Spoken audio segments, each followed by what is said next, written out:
اور کسی نے کوئی جین بھائی نے کوئی سوال پوچھنا ہے؟ السلام علیکم مفتی صاحب، میرا یہ سوال تھا جی کہ رضاعت کا حکم قرآن پاک میں 2 سال کا ماں کو بچے کا دودھ پلانا ہے 2 سال کا، تو احناف کے نزدیک حنفی مسلک میں یہ ہے کہ 2.5 سال تک بچہ دودھ پلا سکتے ہیں. ہمارے دوست لوگ یہ بولتے ہیں کہ آپ قرآن کے اگینسٹ جا کے بات کریں، تو اس کی وضاحت فرما دیں. یہ میں نے ابھی کہا تھا نا کہ حنفی مسلک لوگ خود ہی الزام لگاتے ہیں کہ حنفی مسلک میں ہے 2.5 سال تک دودھ پلائے، حالانکہ حنفی مسلک میں ادھر توجہ، حنفی مسلک میں ایسا نہیں ہے. کسی بھی حنفی مفتی سے آپ پوچھیں گے وہ کہے گا 2 سال کے بعد دودھ پلانا جائز نہیں ہے. یہ جو پروپیگنڈے کے ماسٹر لوگ ہوتے ہیں نا، ہٹلر نے ایک بندہ رکھا ہوا تھا پروپیگنڈا کرنے کے لیے، تو اس سے کیا ہوتا تھا لوگوں کے دلوں میں دوسری قوموں کی نفرت، پھر ہٹلر نے اس نفرت کو کیش کرا کے چڑھائی شروع کی، اور چڑھائی شروع کرنے کے بعد بیڑا غرق ہٹلر ہی کا ہوا ہے. تو کچھ لوگ پروپیگنڈے ماسٹر ہیں، کہتے ہیں فقہ حنفی میں ہے کہ 2.5 سال دودھ پلائے، تو ان کو جواب دو فقہ حنفی میں 2 سال پر فتویٰ ہے، 2.5 سال پر فتویٰ نہیں ہے. باقی اس کے دلائل کیا وہ میں دے چکا ہوں کئی بار.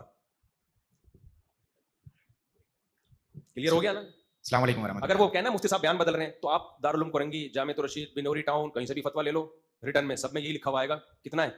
اگر وہ ہدایہ دکھائیں گے ہدایہ میں 2.5 سال لکھا ہوا ہے، تو دیکھو کتابوں میں جو کچھ لکھا ہوتا ہے ہمیشہ فتویٰ اس پہ نہیں ہوتا، خود علماء نے اس کے خلاف فتویٰ دیا ہوا ہوتا ہے، کتاب کو چینج نہیں کیا جا سکتا.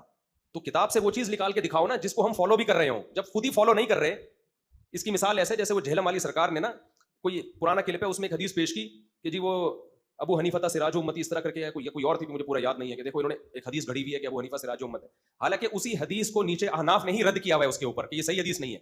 تو وہ رد نہیں دکھا رہے، جو غلطی ہوئی ہے وہ غلطی دکھائی جاتی ہے، حالانکہ اس غلطی پر وہ علماء خود ہی رد بھی کر چکے ہیں.